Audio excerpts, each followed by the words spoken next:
അച്ഛാ ഞങ്ങൾ പോയിട്ട് വരട്ടോ. ഓ അതിപ്പോ പറയാൻ നിക്കണം, കണ്ടറിയില്ലേ പോവാന്ന്. പിള്ളക്കുട്ടിയൊന്നല്ലല്ലോ. ആ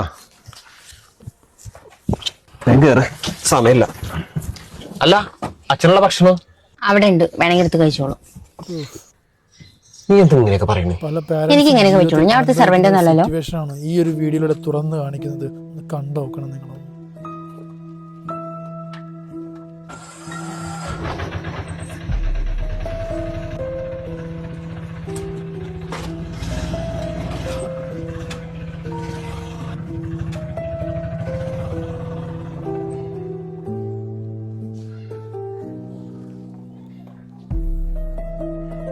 ശരിക്കും സങ്കടമായി പോയിട്ട് ഈ വീഡിയോ കണ്ടപ്പോൾ.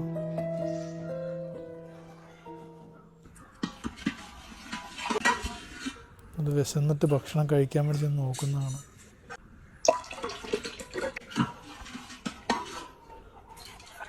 ഒരു വറ്റ് പോലും ഇല്ല അതിനകത്ത്.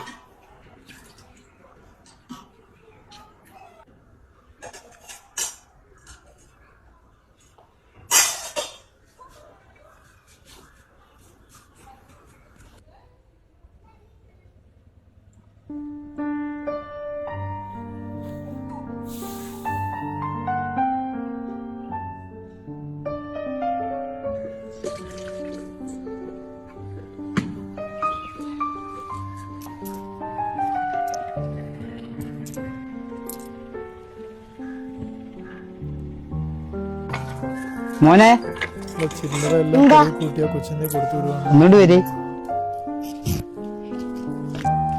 എന്താ മോ അച്ഛനൊരു പൊറാട്ട പിടിച്ചോണ്ടെന്ന് തരും. ഇതാ ഉറുപ്പിക്ക് കുട്ടി മുട്ടായി മേടിച്ചോളി ഇട്ടാ.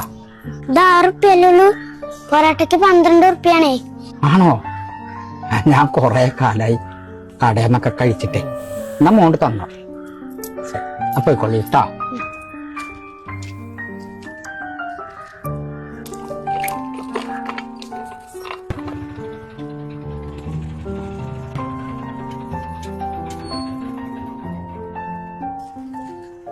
അച്ഛാ കഴിച്ചോ? ആ കഴിച്ചു. എന്തായിരുന്നു സദ്യ? അല്ലേ ബിരിയാണി ആയിരുന്നു. ബിരിയാണി ആയിരുന്നു. ഭയങ്കര ചൂടാ, പറമ്പിലൊന്നും പന്തലേ. ആ സാധനം പോണ അച്ഛന് വേണ്ടേ, വയറ് നിറഞ്ഞിരിക്കും. അപ്പൊ അത് കുടിച്ചാലേ ഛർദിക്കുള്ളൂ. മോൻ പോട്ടൊന്ന് കടന്നുറങ്ങി. ആ ആയിക്കോട്ടെ. സ്വന്തം മക്കൾക്ക് വേണ്ടി ജീവിതം ഒഴിഞ്ഞുവെച്ച് അവർക്ക് വേണ്ടി മാത്രം ജീവിച്ച് സ്വയം ജീവിക്കാൻ മറന്നുപോയ മാതാപിതാക്കൾ അറിയാൻ ജീവിതം ഒന്നേ ഇതേപോലെ എത്ര എത്ര ആളുകൾ അല്പമെങ്കിലും അവനവന് വേണ്ടി കൂടി ജീവിക്കുക. ആർക്കും ഈ ഒരു ഗതി സെക്കൻഡ് പാർട്ട് ഇപ്പൊ തന്നെ അപ്ലോഡ് ആക്കൂട്ടാണ്.